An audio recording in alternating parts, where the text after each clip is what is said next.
Bienvenue dans la série Inspiration. Avant d'être créatrice et hôte de 2 émissions de podcast, Une graine germe et Éclosion, je suis avant tout une très grande fan de podcasts. J'en écoute un peu tout le temps et peut-être même un peu trop. Mais tant pis, car je m'inspire énormément, je me divertis et surtout j'apprends beaucoup avec l'univers du podcast. Avec cette nouvelle série Inspiration, je souhaite te partager mes belles découvertes. C'est parti pour un mois de nouvelles inspirations. Aujourd'hui, place à l'émission d'une personne que tu as déjà entendue par ici et que j'apprécie beaucoup. Une magnifique rencontre bretonne, une rencontre simple et pleine de sens, sans chichi. Il s'agit d'Opaline. Tu ne le savais peut-être pas, mais Opaline est également la créatrice et l'hôte d'un podcast qui se nomme l'École d'agroécologie voyageuse. Une émission mettant en lumière ceux qui s'installent en agroécologie, ainsi que leur cheminement d'entrepreneurs, mais également qui nous donne de l'inspiration sur les possibilités de réalisation de projets agroécologiques, afin de cesser de nuire à notre planète, mais plutôt de tenter de la régénérer. C'est avec son 71e épisode « Vivre son jardin-forêt avec Rémi et le Jardin des Merveilles » que j'ai souhaité te faire découvrir son émission. Rémi a d'ailleurs également une super chaîne YouTube.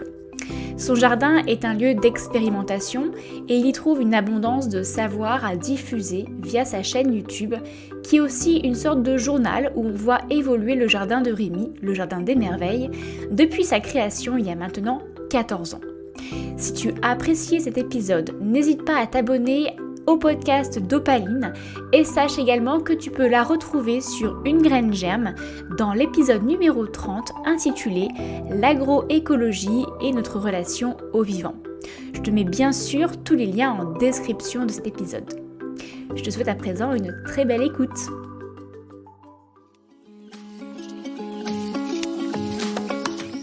Moi, quand j'étais enfant, une de mes activités favorites, c'est que je prenais des petites boîtes, des petits sachets, des petits trucs sur moi pour pouvoir embarquer des choses et je partais à l'aventure dans des endroits où j'allais pouvoir prendre des espèces, trouver un insecte, trouver des fois un serpent. Ma mère flippait beaucoup à cause de ça.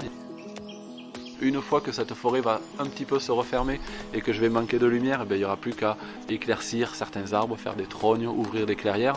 Mais l'idée, c'est vraiment de transformer ce jardin en forêt totalement, puisque là, ici, on est sur les causses du Quercy, c'est hyper sec, hyper sableux, hyper rocailleux. Ça ne tient pas le sec l'été et j'ai besoin que la matière organique du sol augmente un petit peu. J'ai besoin que ça se transforme en forêt pour avoir une meilleure résilience par rapport à l'eau. La liste de plantes, elle était tellement énorme qu'au bout je me suis dit, à quoi ça sert de compter en fait. Il arrive un moment où il y en a tellement que c'est trop complexe, c'est trop long à faire et je vois pas l'intérêt de compter. Je suis pas trop dans les chiffres, c'est des questions où on me demande, tu vois, pour la chaîne YouTube, je sais pas exactement combien j'ai d'abonnés, je sais pas exactement combien j'ai de vues sur mes vidéos. Je partage, je cultive, je multiplie, mais je compte pas. Et puis j'ai eu vraiment une relation très amoureuse, je sais pas si c'est le bon mot, mais avec mes oies. J'ai eu 2 oies que j'ai eu bébés, elles avaient quelques semaines. Je suis presque le premier humain qu'elles ont vu. Et elles me prenaient pour leur mère, elles me suivaient partout. Enfin, c'était trop adorable. Et tu verras que pour avancer dans ce sujet-là, quel qu'il soit, il va falloir que tu finisses par comprendre tous les autres pour vraiment pouvoir créer une forêt qui corresponde à ton terrain, ton climat, ton contexte, tes envies, et voilà. Donc, trouve ce qui te passionne, et puis gratte. Et puis tu vas finir par voir que tout est connecté.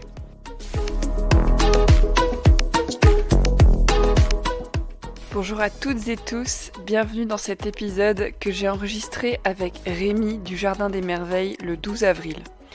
Je ne le publie que maintenant car, comme je vous l'expliquais dans l'épisode précédent, j'ai choisi de ralentir le rythme de publication par rapport à celui que je m'étais imposé, qui était de 1 par semaine.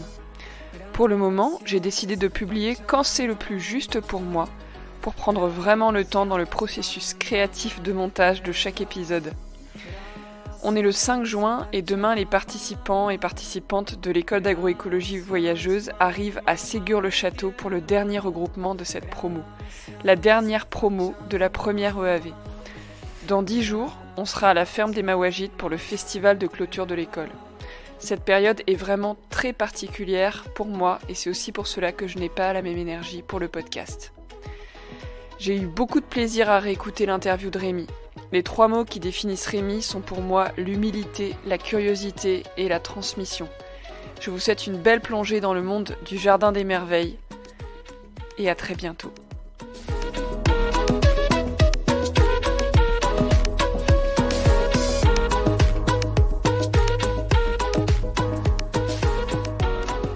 Bienvenue dans le podcast de l'école d'agroécologie voyageuse. Nous sommes au Jardin des Merveilles parce que oui, quand on s'y promène, on s'émerveille de ces merveilles qui nous entourent. Donc arbres, plantes de toutes strates en pagaille, animaux visibles et invisibles, et bruyants, parfois très bruyants, comme les grenouilles et le coq qui m'ont accompagné lors des matinées où je méditais dans le jardin. Après avoir découvert ta chaîne YouTube il y a 2 ans, mes vidéos pépites, c'est celles sur les consoudes et comment nourrir le lien avec la basse-cour. Je t'ai rencontré via le Festival des Jardins-Forêts organisé par les Alvéoles. Puis tu es venu faire une vidéo sur l'école d'agroécologie voyageuse et la Saint-Tropie à la ferme des Maouagites. Tu viens de publier aux éditions Terre Vivante le guide Terre Vivante du Jardin-Forêt. Et hier, tu me partageais que ton jardin est un lieu d'expérimentation et que tu y trouves une abondance de savoir à diffuser via ta chaîne YouTube, qui est aussi une sorte de journal où on voit évoluer le Jardin des Merveilles depuis sa création il y a maintenant 14 ans. Alors Rémi, comment tu te sens en cette fin d'après-midi pluvieuse et comment tu te sens en écoutant cette petite introduction ? Alors il pleut, c'est génial, je vais trop bien parce qu'il pleut et que ça fait chanter les grenouilles. Et cette intro, elle était géniale, à part un mot que j'aurais remplacé. J'aurais mis sonore à la place de bruyant. Mes grenouilles ne sont pas bruyantes, elles sont très sonores. Quand tu te mets à côté, ça peut faire mal aux oreilles. Mais c'est un son naturel, donc pour moi c'est pas du bruit. Je vais des fois en ville et les sirènes toute la nuit, les gens qui gueulent, ouais, ça c'est du bruit. Ouais. Encore que les gens qui gueulent, on pourrait dire c'est naturel, mais une grenouille qui chante, non, c'est sonore. Merci pour cette rectification et pardon les grenouilles et le coq. Je disais ça aussi parce que parfois dans tes vidéos, tu as du mal à faire les montages. Le coq, il n'a pas une voix extraordinaire, mais c'est un ado, il est en train de s'exercer. Ok. Ouais, en tout cas, voilà, c'est vraiment il faut y passer quelques heures, voire quelques jours dans ce jardin pour ressentir vraiment tout ce qui s'y passe. Il y a énormément de vie. Est-ce que pour commencer... Ah oui, il y a une poule qui se balade dans la cuisine. Ouais, suivi par les autres. Allez, on va faire comme si on n'avait rien vu pour cette fois. Bon, elles sont là. Il y a aussi un pansyrus sur la table qui nous accompagne pour cet enregistrement. Est-ce que tu peux te présenter en tant qu'être humain, Rémi ? Waouh, me présenter en tant qu'être humain, c'est rigolo comme question ça. En tant qu'être humain, j'ai un parcours assez particulier, assez douloureux dans les débuts, et tellement douloureux dans les débuts que ça m'a donné envie de trouver le côté merveilleux de la vie, finalement. Et aujourd'hui, je me dis, j'ai pas envie de le remplacer, cette jeunesse, elle est très très bien, je m'en accommode totalement, et ça a fait de moi ce que je suis aujourd'hui. Et du coup, aujourd'hui, je suis un humain peut-être trop connecté à la nature pour certains. Du coup, pour ces mêmes personnes, peut-être plus de mal à me connecter à l'humain. Mais ça c'est moi, émerveillé par la nature totalement. Encore un peu enfant dans ma tête, j'ai 43 ans et dans ma tête j'en ai 15. Donc voilà, un émerveillé de la nature qui a envie de transmettre cet émerveillement de toutes les manières possibles. Et voilà, une volonté de montrer ça et de faire la paix peut-être avec la nature. Autant pour tous les gens qui pourraient... vivre des choses dans cette nature, et autant pour les agriculteurs, ceux qui travaillent avec la nature, pour qu'ils comprennent que on n'a pas le choix de faire avec. En fait, je suis aujourd'hui persuadé qu'on n'a pas le choix de faire avec. On voit bien un peu les dérives de l'agriculture actuelle, et aujourd'hui je me dis non, on n'a vraiment pas le choix, il faut faire avec. Merci beaucoup. D'ailleurs, je viens de réaliser ça, mais dans Émerveille, il y a beaucoup Rémi. Ah ouais? Ah bon?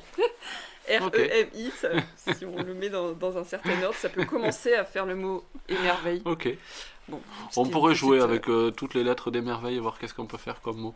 Mais j'avais pas du tout ça en tête. On m'appelait même pas Rémi à l'époque où j'ai décidé d'appeler mon jardin le jardin des merveilles. On t'appelait comment ? j'avais un surnom. Ok. Alors, dans les questions rigolotes, donc j'aime bien poser une question du jeu qui s'appelle l'Antisava, que vous pouvez commander sur antisava.fr. Est-ce que tu veux choisir une carte ? Ouais, je peux. Vas-y. Prendre au milieu. Je la lis, c'est ça ? Ouais. Qu'as-tu appris de plus utile venant de tes parents ? Waouh. Oh. Tu n'es pas obligé de répondre hein, si c'est trop dur. J'ai appris quoi ? Oh là là. J'ai pas eu une super expérience avec mes parents. J'ai perdu ma mère à très jeune et mon père, voilà, je l'ai un peu perdu de vue volontairement aujourd'hui. Donc voilà, non, j'ai appris ce qu'on pouvait faire de pire dans l'éducation. Venant de mon père en tout cas. Est-ce qu'il sera content d'entendre ça ? Salut papa. Non, il écoute pas ce genre de podcast.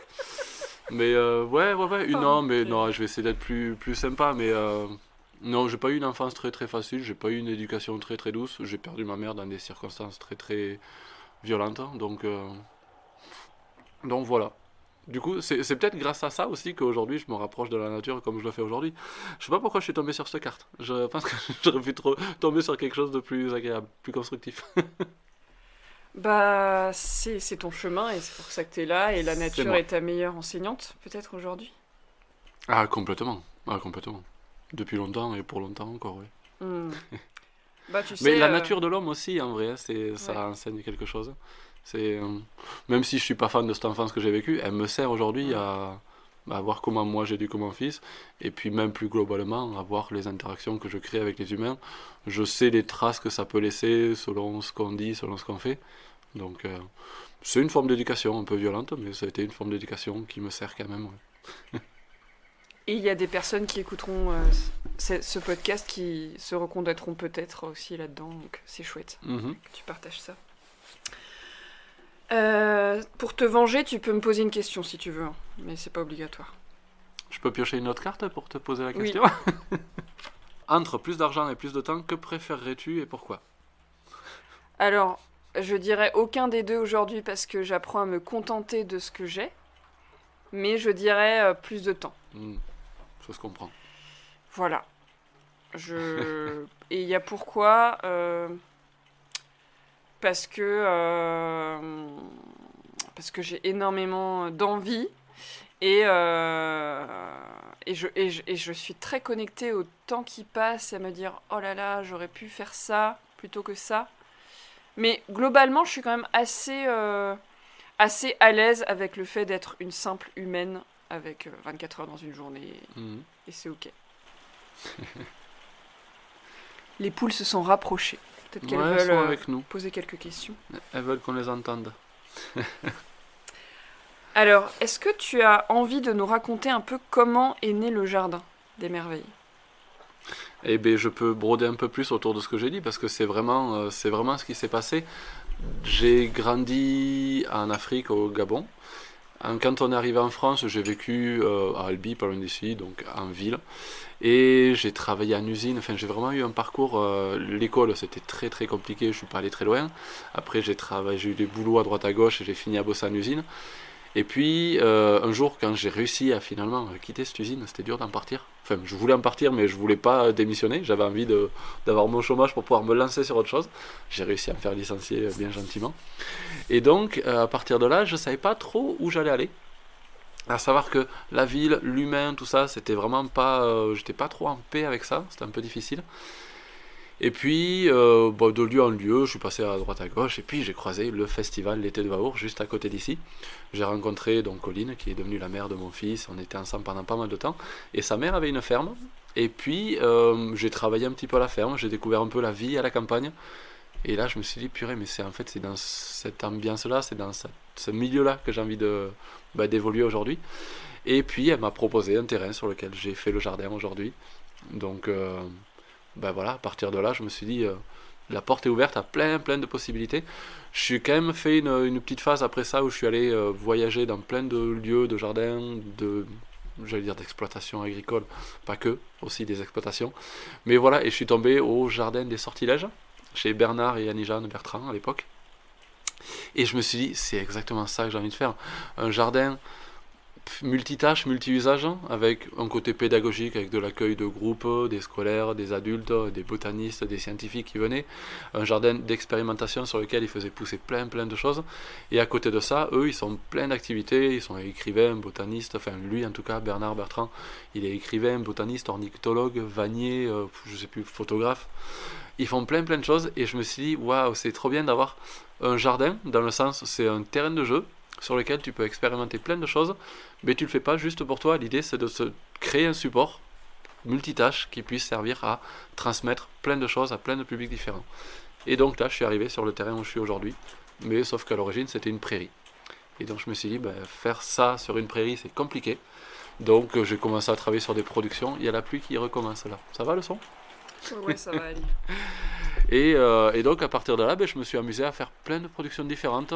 En végétal, j'ai fait des plantes aromatiques, médicinales, des plantes potagères, des cactus, des aquatiques, des carnivores. J'ai fait un peu de spiruline. Je me suis amusé à faire pousser plein de choses.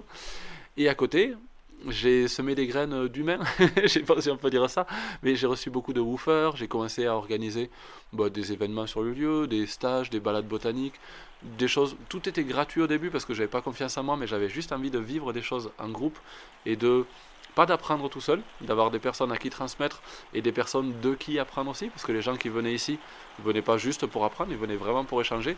Et quand j'ai eu des woofers qui venaient de Chine, du Japon, des États-Unis, d'Australie, de tous ces pays-là, avec des expériences de chez eux, c'était hyper nourrissant.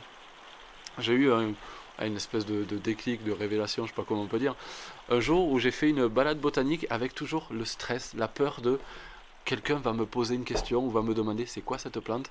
Et là, moi qui suis censé animer une balade botanique, je vais dire je sais pas. Et j'ai pas envie de pas savoir ce que c'est. Et donc un jour sur une balade botanique, il y a eu la question de qu'est-ce que c'est cette plante. Et bien j'en savais rien. Et dans le groupe, il y en a un qui savait. Et une autre personne qui a réagi, ah oui, moi aussi je connaissais cette plante. Et une fois qu'elle a entendu le nom, alors moi, mes parents ou mes grands-parents la cuisinaient comme ça. Et là, je me suis aperçu que si moi je sais pas, si le groupe est assez important, il y a quand même de fortes chances que dans le groupe, il y ait quelqu'un qui sait. Et que ce qu'on appelle l'intelligence collective, que j'ai beaucoup travaillé depuis, j'adore cet effet intelligence collective. Même si toi tu sais pas, dans le groupe, il y en a qui savent. Et tu vas apprendre autant que les autres vont apprendre, et ça sera hyper intéressant.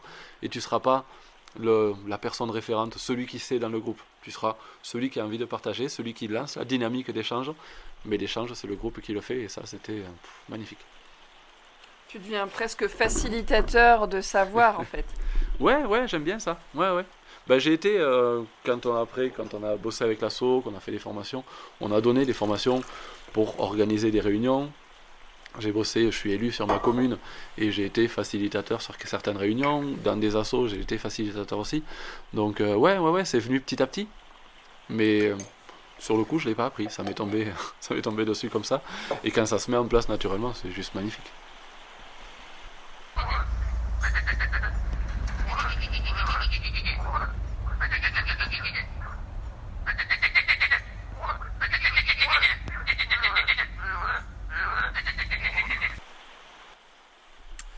Merci beaucoup.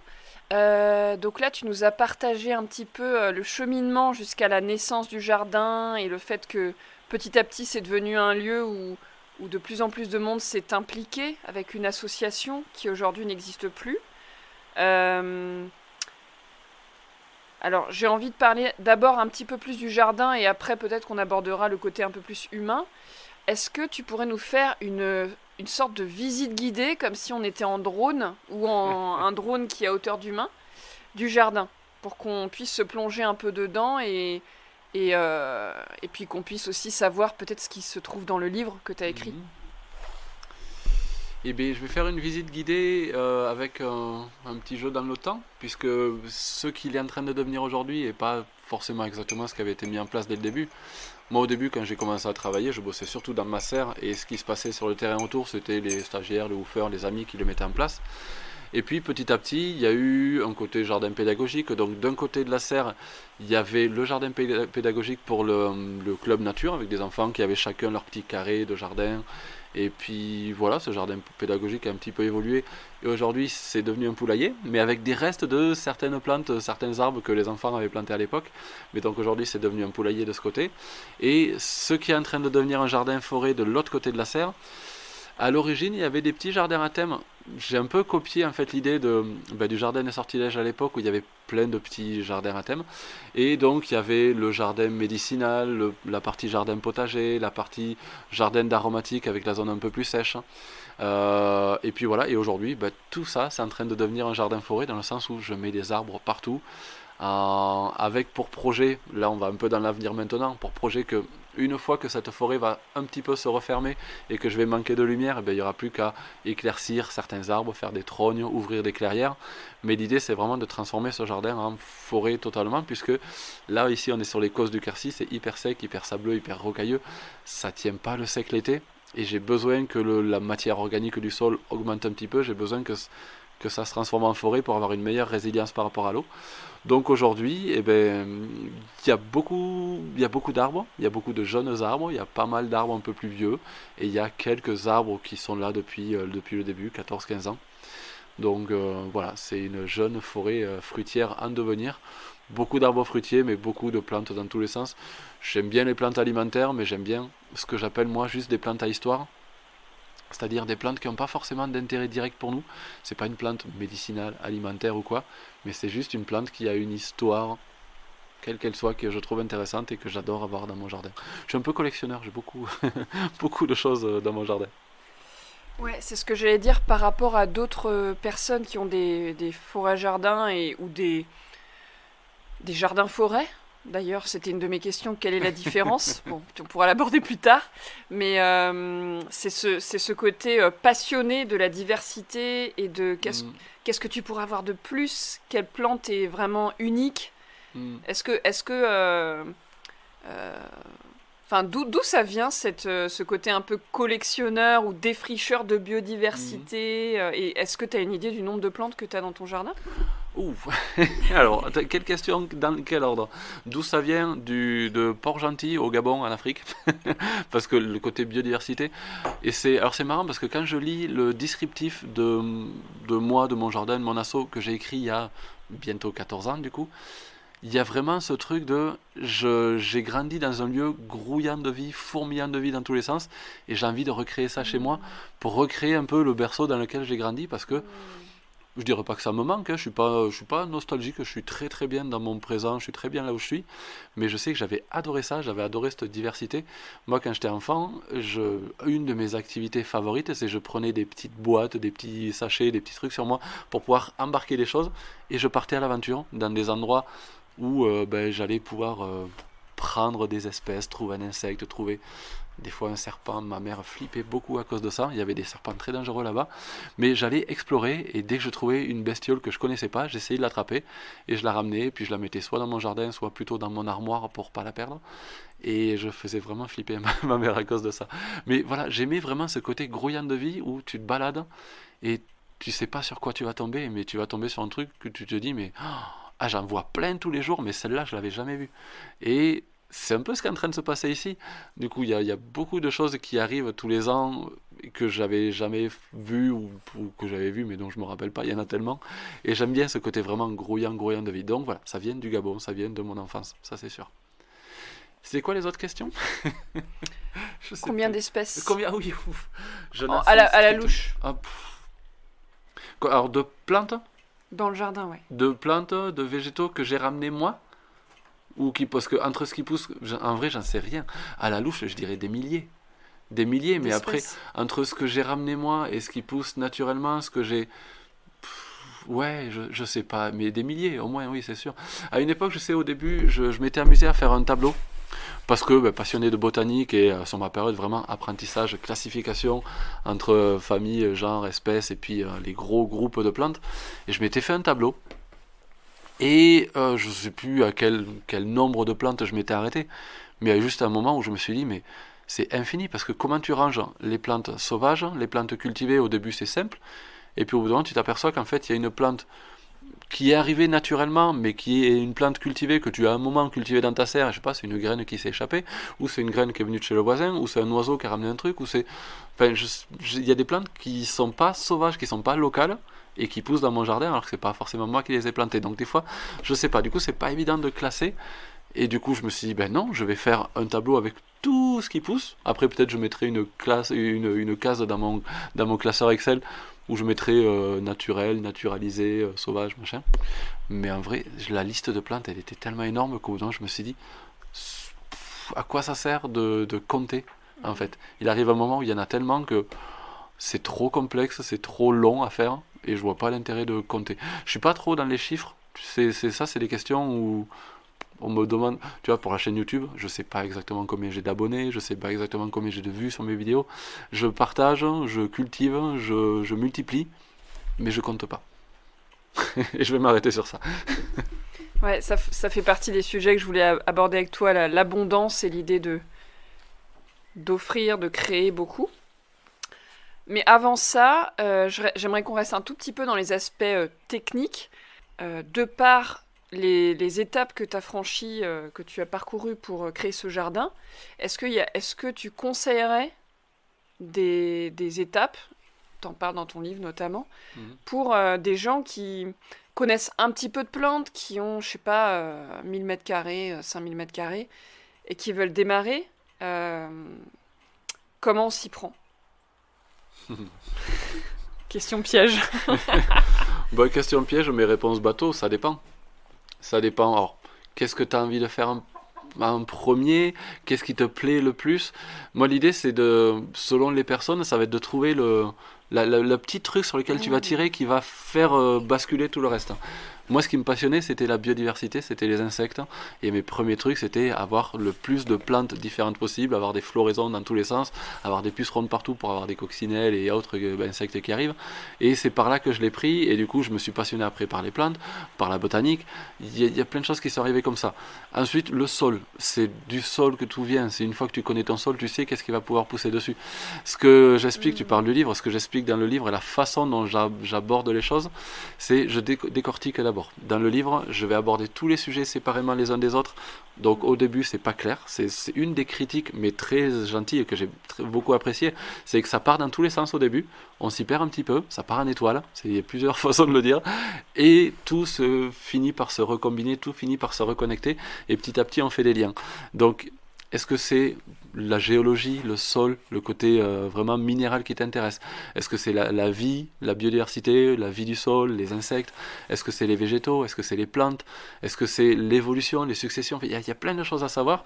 Eh bien, trouvez ce qui vous passionne. Ça me donne envie de rebondir sur d'autres choses, mais l'idée, c'est de trouver qu'est-ce qui va te plaire, qu'est-ce qui va te passionner. Et tu verras que pour avancer dans ce sujet-là, quel qu'il soit, il va falloir que tu finisses par comprendre tous les autres pour vraiment pouvoir créer une forêt qui corresponde à ton terrain, ton climat, ton contexte, tes envies, et voilà. Donc, trouve ce qui te passionne, et puis gratte, et puis tu vas finir par voir que tout est connecté. Gratte, comme les poules, et fais des erreurs, parce que les erreurs sont les meilleurs moyens d'apprendre, et entre autres. Est-ce qu'il y a des erreurs qui t'ont permis d'apprendre beaucoup? Des erreurs que tu as faites dans ton jardin? Ou est-ce que tu penses à certaines erreurs? Il y en a plein, je suis sûre, mais tu fais d'ailleurs des vidéos spéciales erreurs, toutes les erreurs de l'année. Carrément. Alors je dirais pas fais des erreurs parce que souvent l'erreur fait peur, je dirais n'aie pas peur de faire des erreurs. Enfin, c'est plutôt dans ce sens que moi, dans mon cerveau, ça se passe en tout cas. C'est juste un petit détail par rapport, rien à voir, hein, mais ça reviendra, ça va reconnecter derrière. Mon fils, à une époque, à l'école, la maîtresse me disait « Votre fils ne veut même pas faire l'exercice. Il a tellement peur de faire faux, de faire une erreur, qu'il ne veut pas faire l'exercice. » On vit aujourd'hui, et c'est là que je reconnecte petit à petit, on vit dans une société où on a tellement peur de faire des erreurs qu'on n'ose pas se lancer. Un des premiers trucs à faire, tu veux faire un jardin forêt chez toi, plante des arbres, quel qu'il soit. Et puis, n'aie pas peur, peut-être ça va crever, mais si tu ne le plantes pas parce que tu as peur qu'il crève, eh ben, tu ne sauras même pas, si ça se trouve, il ne va pas crever. Si tu prends un arbre au hasard, oui, il y a de fortes chances qu'il crève. Mais l'idée, ça va être de comprendre pourquoi. Et donc, dans les erreurs classiques, j'aurais pas de nom de plante en tête exact, mais combien de plantes sont mortes ici. Alors, j'ai peut-être plus réussi de plantes que j'en ai fait mourir, j'espère, mais j'en ai fait mourir plein, et à chaque fois, je m'aperçois que pas planté au bon moment, pas planté de la bonne façon, pas... Je sais pas, le sol n'était pas bien à cet endroit-là, pas planté à la bonne saison, l'espèce n'était pas adaptée à mon climat, et petit à petit, je fais crever des plantes, mais avec comment dire, chaque fois ça va me donner un truc en plus, et normalement là j'arrive à un stade où je sais avant de planter si ça risque de crever ou pas. Bref, donc voilà, ça c'est des erreurs classiques que j'ai faites. Après, des erreurs avec les plantes, avec le travail du sol, avec la nutrition du sol, j'en ai fait plein. Tu veux des exemples? Des plantes pas assez nourries qui poussent pas, par exemple la rhubarbe. Pendant des années j'ai planté de la rhubarbe et ça a pas poussé, ça me faisait des toutes petites feuilles, et un jour je me suis aperçu qu'en plantant une rhubarbe dans une ancienne zone à compost, en quelques semaines ça faisait des feuilles énormes, alors que celles que j'avais plantées il y a des années, elles étaient 4 fois plus petites. Donc je me suis aperçu que certaines plantes avaient besoin d'être nourries plus que d'autres. On dit quand on fait pousser des choses, tu mets du compost, tu mets de l'engrais, ça pousse. C'est pas vrai pour toutes les plantes. Il y a des plantes qui n'ont pas besoin d'être nourries. Il y a des plantes qui ne supporteraient pas d'être nourries, et il y a des plantes qui ne supporteraient pas de ne pas l'être. Donc ça, c'est des erreurs que j'ai faites. Et je vais finir sur une erreur où j'ai trop nourri. Je me suis aperçu une année qu'en mettant un peu de fumier, un peu de compost, j'avais des légumes qui poussaient un peu mieux. Et donc j'ai fait une sortie d'hiver début de printemps avec, sur mes zones potagères, une couche de compost couverte d'une couche de fumier, recouverte d'une couche de compost, recouverte d'une couche de tonte, d'herbe et de paille, et j'ai planté mes légumes là-dedans quelques semaines après, une fois que ça s'était un peu tassé. J'ai fait un début de saison où j'étais tellement fier de faire visiter mon jardin aux gens qui étaient là. J'avais des hippomées qui avaient des feuilles qui devaient faire au moins peut-être 40 cm d'envergure. Des courges avec des feuilles énormes. Et je me suis dit, imagine, c'est un peu le potiron magique. Le jour où le potiron va pousser, il va faire 2 tonnes le machin. Et petit à petit, la saison a évolué. Et puis là, on s'est dit, mais c'est quand que ça fait des fruits? Ça faisait pas de fleurs, pas de fruits. Tout ça, ça faisait de la feuille. Parce que juste, trop nourri, trop d'azote. Donc voilà, autant on peut faire des erreurs dans un sens, autant on peut en faire dans l'autre. Mais si on a peur de les faire, on va pas faire ces conneries-là et on va pas affiner notre connaissance.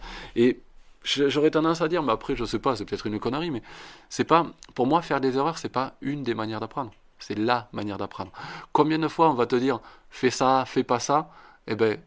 Si on te dit ne le fais pas, tu as envie de le faire déjà. Si on te dit fais-le, tu as envie de le faire, mais peut-être un peu plus à ta façon ou différemment. Enfin, la leçon vient pas comme ça. Par contre, quand tu fais une erreur et que de cette erreur tu apprends quelque chose, là tu le retiens pour moi beaucoup mieux, et pour moi c'est vraiment la seule façon de vraiment apprendre, c'est de se planter. Et j'adore d'ailleurs cette façon de dire, faire une erreur, c'est se planter.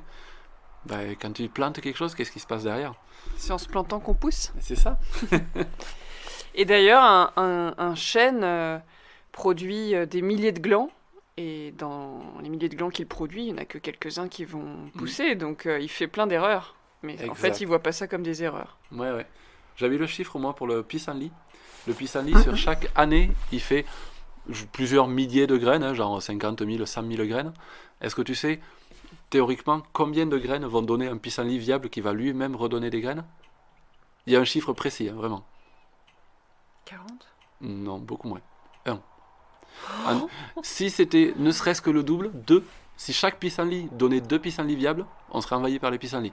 Donc, si dans un lieu donné, la population de pissenlits est stabilisée, chaque pissenlit qui va faire des milliers de graines tous les ans, il y en a un qui va redonner un pissenlit viable l'année d'après. Certains vont en faire plus, d'autres vont en faire moins, mais la moyenne, c'est ça. Sinon, les populations ne sont pas stables.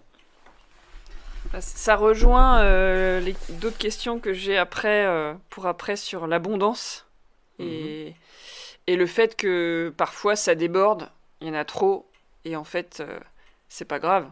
La vie est faite comme ça aussi.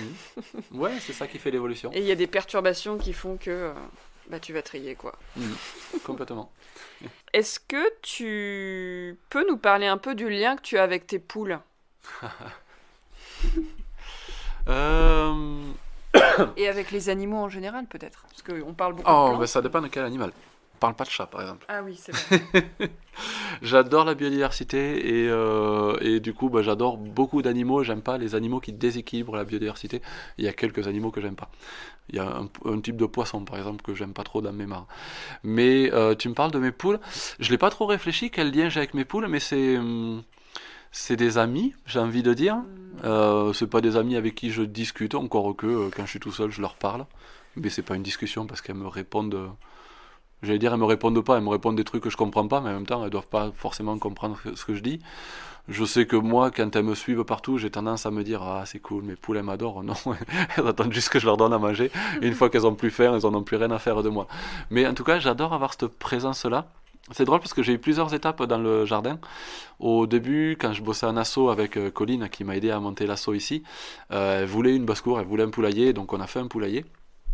Puis quand elle a plus bossé ici, j'ai arrêté le poulailler parce que entretenir des animaux, j'avais un rapport moi avec l'animal domestique qui a besoin d'être entretenu, qui était pas, enfin j'aimais pas ça m'attirait pas du tout. Moi je voulais quelque chose d'indépendant et les plantes ça pousse tout seul.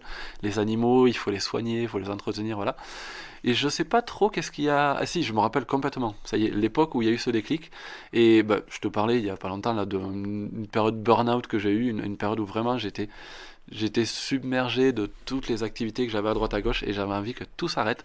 Et je me suis caché pendant quelques temps dans mon jardin, j'ai arrêté tous mes rendez-vous, j'ai tout bloqué et je me suis juste dit je veux vivre là, moi, tout seul dans mon jardin. Et c'est à cette époque-là, c'est à ce moment-là que je me suis dit tiens, je vais faire une basse-cour. Et j'ai pris un truc qu'il ne faut pas faire du tout, j'ai pris des poules, des canards, des oies, à, je sais pas, tout ça, 2 semaines d'intervalle, 2-3 semaines peut-être, qu'un max. Tout d'un coup, plein de gens autour de moi qui m'ont dit non mais pourquoi t'as fait ça, t'es submergé de plein de trucs et tu te remets encore à cette charge. Mais non, en fait ça c'était le truc qui m'impose d'être plus régulièrement présent dans mon jardin. Et je sais pas vraiment, en plus, au-delà de ça, pourquoi je l'ai fait, c'était vraiment pour avoir cette compagnie, cette présence, cette vie dans mon jardin, mais autre que humaine, avoir cette dynamique qui se mette en place. Et puis petit à petit, je me suis aperçu j'allais dire l'intelligence, je ne sais pas si c'est l'intelligence qu'on peut dire, mais les comportements qu'ont ces animaux, autant les poules, les canards, les oies, ils ont tous des comportements différents, et l'écosystème autour va évoluer différemment s'il y a l'animal, s'il n'y a pas l'animal. Donc je me suis dit, tiens, j'ai envie de voir maintenant à quoi va ressembler le jardin si on y met des poules, à quoi il va ressembler si on y met des canards, à quoi il va ressembler si on y met des oies. Et puis j'ai eu vraiment une relation très amoureuse, je sais pas si c'est le bon mot, mais avec mes oies. J'ai eu 2 oies que j'ai eu bébés, elles avaient quelques semaines. Je suis presque le premier humain qu'elles ont vu. Et elles me prenaient pour leur mère, elles me suivaient partout. Enfin, c'était trop adorable. Et quand elles ont grandi, mais c'est, je sais pas, ce lien là qui s'est créé avec ces oies. Alors, là, tu parlais de bruit tout à l'heure. Oui, là, pour le coup, c'était très bruyant. C'est limite douloureux pour les oreilles quand t'as 2 oies juste à côté de toi en train de gueuler. Mais à part ça, mais c'est tellement... Je sais pas, je trouve ça vraiment génial d'avoir ces animaux-là.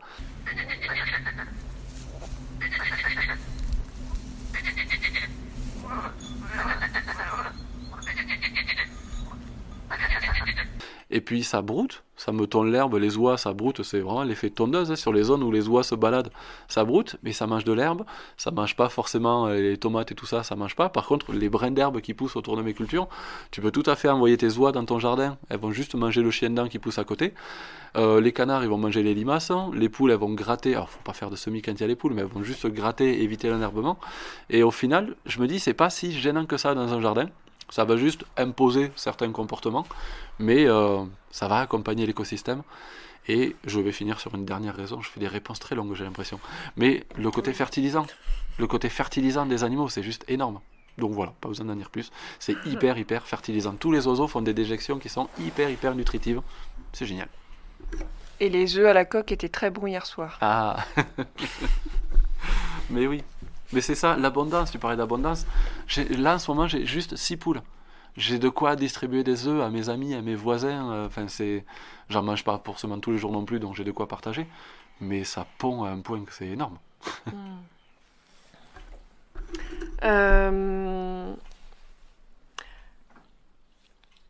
Est-ce que tu te sens particulièrement connectée en ce moment à certains arbres? Tu vois, moi, en tant qu'auditrice, si j'étais auditrice de ce podcast, parce que je ne réécoute pas les épisodes forcément que j'ai faits, quoique parfois ça m'arrive, j'aimerais que tu m'apprennes 2-3 pépites sur des plantes. Par exemple, hier, j'ai flashé sur une plante grimpante qui est autour de la vigne, peut-être un ou deux noisetiers, ou des petites pépites de plantes, là, des trucs que tu as envie de nous raconter, des anecdotes sur 2-3 arbres que tu as au jardin, ou des lianes, ou peu importe. Alors, c'est drôle parce que la première idée qui m'est venue, c'est quelque chose qui peut-être qui fera plaisir aux gens qui écoutent ce podcast parce que ça a parlé d'agriculture syntropique, mais des arbres qui me passionnent là depuis 2-3 ans, c'est les arbres qui poussent vite et tout seuls et qu'il n'y a pas besoin d'entretenir. Je fais des trognes là avec des frênes, hein. Là je suis en train de mettre des paulownias partout dans mon jardin, juste des arbres qui poussent vite, que je vais pouvoir tailler et qui vont aider tout le reste. Moi, j'aime bien l'appellation plante de service, et donc des arbres qui vont nourrir mon sol, qui vont pousser très très vite sans que j'ai besoin de les aider. Ça j'adore. Mais bon, ça voilà, ça, j'imagine que c'est des trucs que tu connais déjà. Je vais essayer de trouver d'autres choses, tout ce qui est grimpant, tout ce qui va permettre d'aller garnir des pergolas et qui va faire de l'ombre sur des zones potagères. Et j'en reviens encore à mon histoire de ici c'est très chaud, très sec, les canicules c'est très dur de les subir ces dernières années, et pour faire du potager en plein soleil c'est plus possible. Et du coup j'ai fait des pergolas à 2-3 endroits dans mon jardin, et j'y mets surtout de la vigne. Parce que déjà je suis un gros fan de raisin, j'adore manger du raisin, et le jour où j'en aurai trop je serai content. Pour l'instant j'arrive pas à en avoir trop, donc j'en mets partout, puis il y en a plein de différents, donc c'est chouette. Là je découvre petit à petit la kébia, mais j'ai du mal à lui faire des fruits. Il y a, qu'est-ce que j'ai encore qui grimpe, les kiwis, tout ça, ça a un peu du mal ici. J'essaye la passiflore. Et j'avais un énorme fruit de la passion, enfin plein de fruits de la passion qui poussaient autour de ma maison quand j'étais enfant, donc je rêve d'avoir ça ici. Mais bon voilà, sud de la France à 500 mètres d'altitude, ça c'est compliqué. Et après, qu'est-ce que c'est mes pépites? En fait, j'ai beaucoup de pépites d'arbres qui font pas encore de fruits. Là, je viens de découvrir des hybrides qui sont des croisements plus ou moins entre des abricots, des prunes et des cerises qui font des fruits mais qui ont l'air juste excellents. Donc ça, c'est en train d'arriver ici. En fait, je tourne beaucoup. Tu vois, j'essaye de chercher des noms de plantes. J'en ai pas. J'ai pas de préféré, j'ai pas de favori. Et toutes les plantes que je me suis vraiment éclaté à faire pousser toutes ces dernières années, une plante, une fois que je la maîtrise et que je l'ai dans mon jardin et qu'elle arrive à pousser à peu près toute seule, presque je la délaisse. Elle pousse toute seule, elle a plus besoin de moi, elle donne ses fruits. Ouais, je la laisse tranquille. Je vais la voir pour aller la tailler s'il y a besoin, si j'ai envie que ça fasse plus de fruits, mais je le fais pas forcément. Je vais aller le voir au moment où ça fait des fruits. Je vais jeter un œil dessus de temps en temps, voir s'il n'y a pas une invasion de quelque chose. Juste, pas pour les traiter, surtout pas, juste pour aller voir ce qui se passe. Une invasion de... J'espère que le bruit de la table, ça gêne pas là. Par exemple, sur mes pruneliers, voilà, on peut citer un nom. Le prunelier... Autant d'un côté, je vais essayer d'être poli, il m'embête fort, parce qu'il envahit, et voilà. Mais par contre, sur le prunelier, on peut greffer des pruniers, on peut greffer plein de choses. J'ai remarqué des pruneliers l'an dernier qui étaient couverts de pucerons. Alors, certaines personnes, quand tu vois ça, ils pourraient se dire « Waouh, attention, l'invasion, c'est risqué ». Moi, une plante qui est couverte de pucerons, je me dis « Ouh, je vais y passer des heures à venir observer ce qui se passe, à voir c'est quoi les insectes prédateurs qui vont venir s'occuper de ça ». Donc, j'adore finalement le prunelier pour son côté...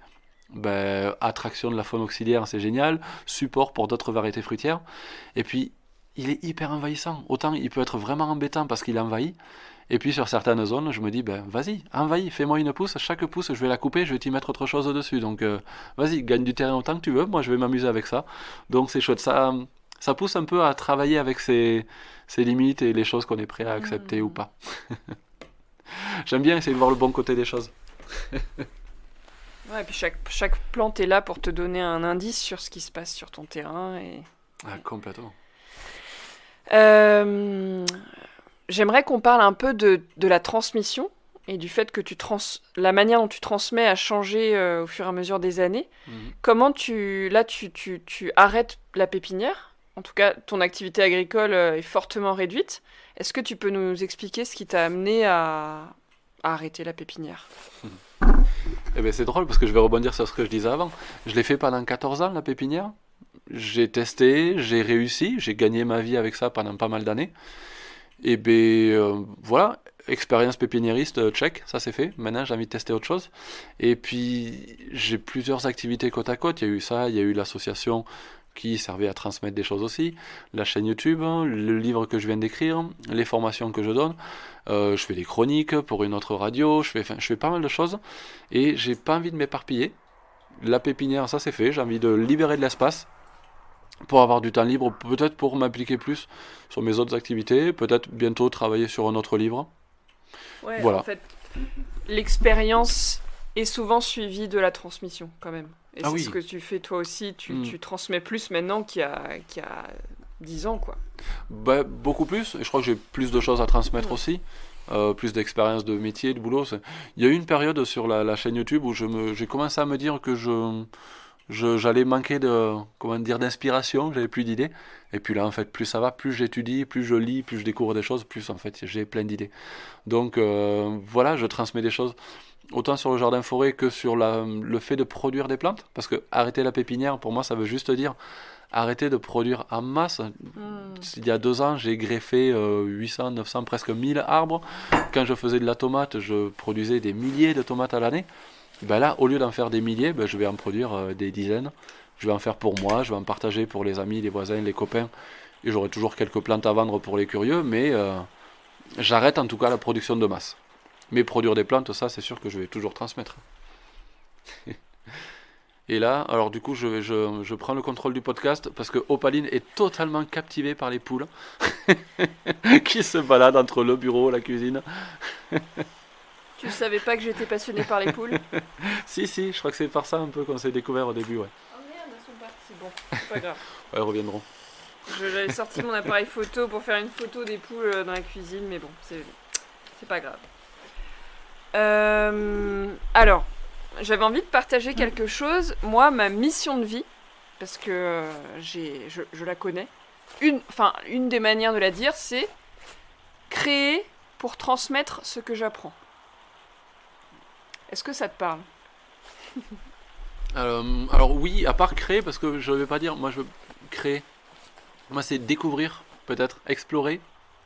Tu crées des vidéos quand même, tu crées du contenu. Oui, mais c'est pour... Oui, bien sûr. Ah oui, je crée quelque chose pour transmettre derrière. Oui, ok, dans ce sens, d'accord. Ah oui, c'est vrai que je ne l'avais pas forcément eu comme ça.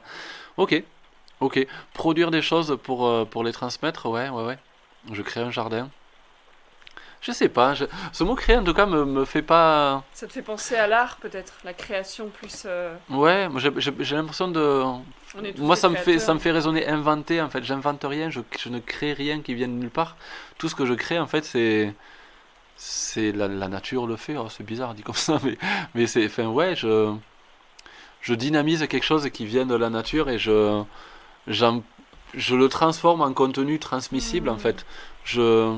Je traduis en fait, je suis traducteur.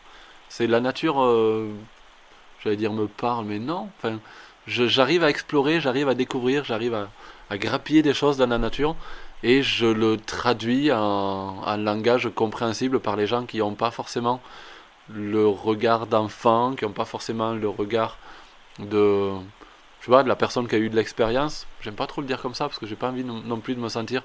J'ai pas envie de me faire passer pour quelqu'un qui connaît plus que les autres, mais en tout cas, je suis tellement passionné, j'ai tellement l'œil sur ce qui se passe dans cette nature que j'ai l'impression que tout le monde n'a pas cet œil-là et que j'ai envie d'ouvrir les yeux aux gens. C'est bizarre, j'ai un peu du mal avec ces façons de le dire, mais bon, voilà. Non mais c'est intéressant parce que finalement tu transmets énormément entre une vidéo toutes les semaines, parfois une toutes les 2 semaines, mais tu transmets énormément via ta chaîne YouTube. Et finalement, mettre les mots dessus, sur ce que tu fais, c'est un peu plus difficile. C'est intéressant de regarder. Moi, je sais que c'est important pour moi de mettre les mots sur ce que je fais parce que ça permet de me clarifier. Mais toi, t'es dans l'action et t'as pas forcément besoin de ça, quoi. Ouais. Je fais des vidéos. Je dis pas que je fais des vidéos, je fais des vidéos. Je ne les compte pas, je n'analyse pas ce que je fais, je le fais, c'est tout. Est-ce que tu peux nous partager un petit peu la manière dont tu as appris? Alors, bien entendu, en observant, en faisant des erreurs, etc. Mais est-ce que tu as fait des formations en particulier, des personnes qui t'ont transmis des choses que tu conseilles aussi? Ouais, c'est les manières dont j'ai appris, parce qu'il y a... Alors, je vais faire les études un petit peu. Alors, au niveau scolaire, je ne suis pas allé très loin, j'ai arrêté 3e, seconde, plus ou moins. Mais après, j'ai fait un BPREA en maraîchage, donc j'ai appris un peu le maraîchage, le sol, tout ça. Après, j'ai fait une formation d'herboriste, après j'ai été formé en permaculture, donc j'ai fait des formations à droite à gauche. J'en conseille aucune plus que les autres. C'est si vous avez le temps et les moyens de les faire, faites-en autant que vous voulez. Et enfin, moi perso, dès que j'ai le temps et les moyens d'en faire une, j'adore. Formation en ligne, on fait de plus en plus aujourd'hui de MOOC, il y a des webinaires, il y a plein de façons de se former aussi sur internet. Je lis énormément, j'ai une bibliothèque énorme. Je suis en train de réfléchir à me construire une bibliothèque juste pour mettre les livres que je n'ai pas encore lus. À une époque, j'avais la pile de livres que j'ai pas lus, et là aujourd'hui, j'ai beaucoup de livres. Je suis même frustré de me dire, il va arriver un moment à la fin de ma vie où je vais m'apercevoir que j'aurai pas eu le temps de lire la moitié des livres que j'aurais achetés et que j'aurais acquis. Donc voilà, mais je lis énormément. Et puis ensuite, je vais finir par quoi? Les rencontres avec les personnes, les gens que j'ai croisés, comme je disais tout à l'heure, en balade botanique, les gens m'apprennent souvent autant que moi je leur en apprends. Et puis, le dernier, c'est ce que tu dis, c'est la nature. Il y a beaucoup de choses que j'ai cru apprendre dans les livres, que j'ai cru apprendre dans mes cours, et que quand je pratique et quand je fais les choses concrètement dans mon jardin, je m'aperçois, soit ça marche pas exactement comme je l'avais appris. Donc, il y a de la vie qui passe autour de nous là. Morosphinx, un petit papillon qui ressemble à un colibri. Qu'est-ce que je disais? Voilà, tu vois, de la nature, elle est toujours là pour venir nous apprendre des choses. Donc disons que c'est le meilleur professeur, la nature c'est le meilleur professeur ou la meilleure professeur. Et c'est surtout la vérification ultime. Si la nature dit que ça marche ou si la nature dit que ça ne marche pas, c'est là qu'il y a la vérité. Après, dans les bouquins, dans les cours, ou dans ce que les gens disent, tout le monde peut se tromper. Par contre, la nature, elle se trompe pas. C'est pas mal ça. Il est un peu coincé là, le pauvre, mais... Il va s'en sortir, j'en suis sûre. Il visite. J'aimerais qu'on aborde un petit peu ton quotidien. Je vais m'expliquer. Donc tu es un amoureux du vivant, tu fourmilles d'idées, de projets, de casquettes. C'est l'abondance dans ta vie. Et en anglais, abondance, c'est overflow. Donc ça veut dire déborder. Ok. Donc, tu me l'as dit, dans ton planning, comme au jardin, dans le jardin, ça déborde de diversité. Moi, est-ce que pour toi, c'est positif quand ça déborde? Et comment tu organises ton temps? Parce que parfois, on a l'impression, voilà, tu as sorti un livre, pépinériste, tu fais des formations, on voit le côté, reluisant, positif, on se dit, oh là, il doit être super organisé, comment je vais faire, moi, dans ma vie? Voilà, est-ce que tu as envie de nous partager un peu là-dessus? Ouais. C'est drôle parce qu'on m'a jamais dit, waouh, t'as l'air super organisé. On m'a souvent dit, comment t'arrives à faire tout ça? Est-ce que tu dors la nuit? Alors non, déjà, je dors très peu la nuit, je suis un peu insomniaque, mais j'adore. Ça redevient positif là aujourd'hui, mais il y a eu une époque, j'ai dit burn-out tout à l'heure, je sais pas si c'est un burn-out, mais en tout cas j'ai eu une grosse période de grosse surcharge de travail et c'était un peu flippant le côté j'ai trop de choses à faire. Parce que ça a l'air peut-être joli de l'extérieur, je produis plein de choses, mais d'un autre côté, je me suis engagé à créer une chaîne YouTube, je me suis engagé à avoir une pépinière, à écrire un livre, à faire toutes ces choses. Je suis élu sur ma commune, enfin je me suis engagé dans plein de choses. Et donc c'est pas maintenant, c'est génial, j'ai fait plein de trucs, j'ai plein de choses à faire que je dois faire parce que je me suis engagé. Donc il y a eu une période un peu compliquée. Et là, le fait de mettre en stand-by la pépinière, d'arrêter un petit peu l'assaut, de me mettre en retrait de certains engagements pour me libérer du temps, je l'ai fait un peu de force sur la période grosse surcharge, mais là aujourd'hui j'arrive à m'organiser. Je sais que je fais des grosses cases maintenant dans ma tête où le matin, alors au niveau des horaires des fois ça peut faire peur, mais le matin quand j'écrivais le livre, c'est que le matin, je n'ai quasiment jamais écrit l'après-midi, j'écrivais tous les matins de 4-5 heures, allez au plus tard 5-6 heures à 13 heures. Donc je me faisais quasiment une journée complète juste le matin. Donc pour moi le matin c'est déjà 6-7-8 heures de boulot. Après l'après-midi c'est jardin. Alors le matin c'est pas que le livre, le matin c'est bureau. Donc ça va être soit YouTube, soit les chroniques, soit les vidéos, soit faire du texte, soit bouquiner, étudier, faire mes formations, travailler sur les montages de mes vidéos. C'est vraiment travail bureau. L'après-midi travail jardin. Et la nuit c'est... Bon, un peu plus maintenant, les copains, tout ça, voilà, j'essaye d'avoir une vie de couple, j'essaye d'avoir une vie de famille. Et voilà, je sors un petit peu, mais sinon, la nuit, je bouquine, j'étudie aussi. Voilà, j'ai ces 3 grosses cases. Le matin, bureau, l'après-midi, jardin. Le soir, c'est les copains ou les bouquins. Ou le couple. J'ai du mal à faire tout rentrer dans les cases encore. Ouais, et puis ça me fait penser à... En fait... quand on a plein d'idées, plein de projets, des rêves, c'est une forme d'abondance et ça nous nourrit. Donc ça veut dire qu'on est vivant, on a des envies Et en fait, il y a un moment où on met en œuvre des choses, et il y a un moment où on élimine des choses, où on les arrête. Et en fait, dans l'abondance, il y a cette idée que ça grandit à condition qu'on fasse des perturbations. Petit clin d'œil à Saint-Tropez. Ok, ouais. Ouais, c'est ma vision des choses. Ouais. Est-ce que j'ai pas vu le côté perturbation comme ça? Mais oui, effectivement, oui. En tout cas. Mais le côté faire débordement et abondance, ouais, complet. Ça déborde dans tous les sens. Il y a beaucoup de trucs que j'ai plus trop le temps de faire, mais que j'ai eu fait à une époque, que j'ai mis en place. Un site internet, une page Facebook, des groupes de discussion sur Facebook à l'époque. Et je me dis aujourd'hui, j'ai plus le temps de faire ça, mais quand je vais dessus, je vois à quel point c'est encore en train de vivre. Et c'est là où je m'aperçois, en fait, ça déborde. Les vidéos que je fais, il y a des commentaires où moi, j'ai pas le temps de répondre à tout. Mais sur tous les abonnés que j'ai, ils se répondent les uns les autres. Il y en a qui se mettent en lien, en contact. Enfin, Ça crée une communauté, en fait, sur YouTube. Enfin... Ah, tu vois, ce mot créer encore. Elle s'est créée. J'ai lancé une dynamique, ouais. Ouais, J'ai mis un coup de pouce sur quelque chose. J'ai semé une graine. Ouais, j'aime bien dire semer une graine. Et puis ça a poussé derrière, et maintenant ça fait réagir plein d'interactions derrière, ouais. En tout cas, t'as semé une grosse graine, et bravo. Parce que, tu vois, t'as beaucoup d'humilité. Mais bravo, parce que t'as quand même créé... Désolée pour ce mot. Mais... Toi, tu y tiens, mais vas-y. Ouais, moi, j'ai envie de célébrer quelque part. S'il n'y avait pas Rémi, il n'y aurait pas cette chaîne YouTube où on apprend plein de choses. Donc, la graine, elle est grosse quand même, tu vois. Ouais, voilà. Ouais. Merci. J'ai semé. J'ai bien semé. Alors, on va passer à la partie les questions que je pose à tout le monde, quasiment. La première, c'est qu'est-ce que tu as envie de dire aux jeunes qui souhaitent se lancer dans quelque chose qui ressemble à ce que tu fais? Pépinière, forêt-jardin, ou juste qui veulent devenir paysanne. Eh bien, n'ayez pas peur, lancez-vous, mais ça, on l'a déjà dit tout à l'heure, de ne pas avoir peur de se planter, de ne pas avoir peur de se tromper. Et après, ça dépend, j'ai envie de dire ça dépend, c'est ma réponse préférée, ça dépend où vous en êtes, mais parce que si vous voulez vous lancer, parce que vous connaissez déjà ce monde, cet univers, allez-y, lancez-vous, n'ayez pas peur. Si vous avez pas peur si vous avez peur de pas en savoir assez, non, il faut se lancer quand même, on n'en sait jamais assez. Moi perso, au début, j'avais toujours peur de pas connaître assez bien mon sujet, et en fait je me suis aperçu que non, j'en savais largement assez pour commencer.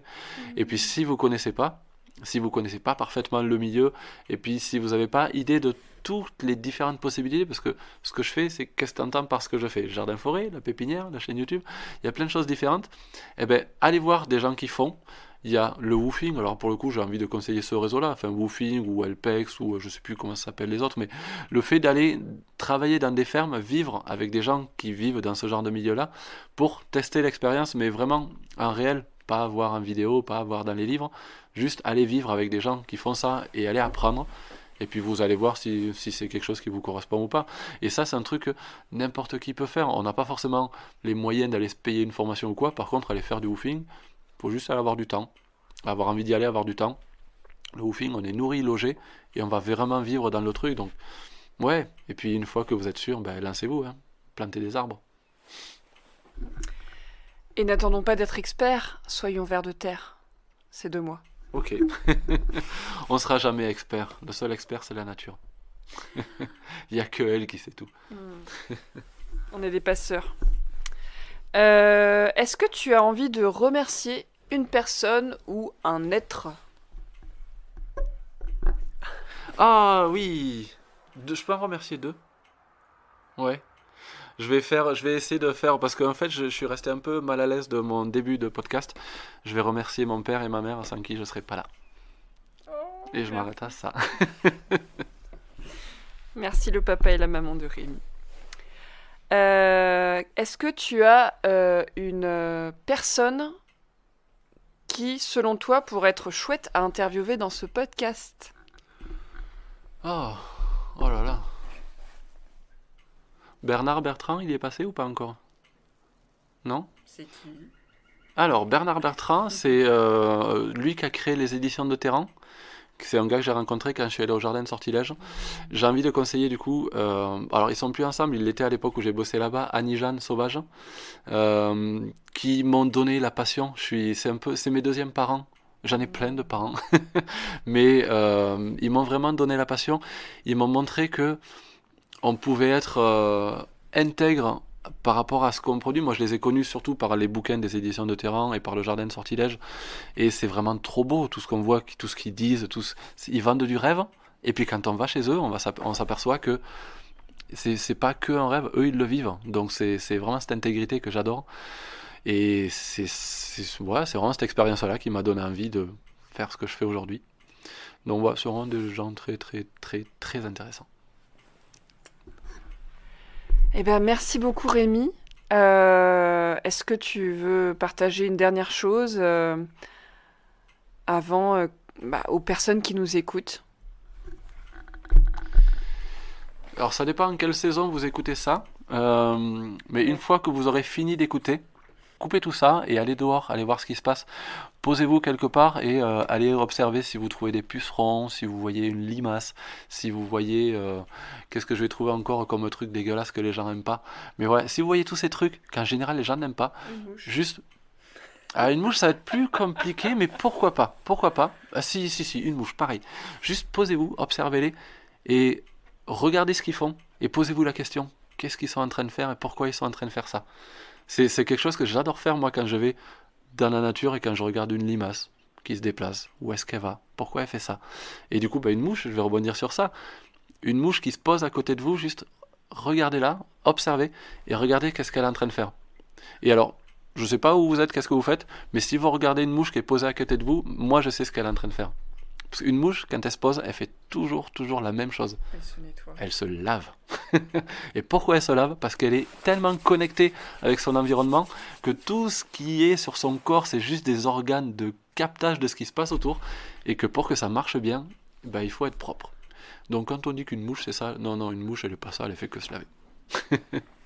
Même une mouche c'est passionnant. Merci Rémi et merci les mouches. Mais oui, c'est vrai. Merci les mouches. Merci. Merci à vous d'avoir écouté cet épisode. S'il vous a plu, je vous invite à le partager à des personnes qui pourraient être inspirées par cette thématique. Vous pouvez aussi laisser un commentaire sur votre plateforme d'écoute ou sur YouTube et noter le podcast en lui mettant 5 étoiles. Cela lui permettra d'être plus facilement trouvé par les personnes qui cherchent des podcasts sur l'agroécologie. À bientôt pour un prochain épisode au cœur du vivant pour mettre en lumière celles et ceux qui régénèrent la Terre.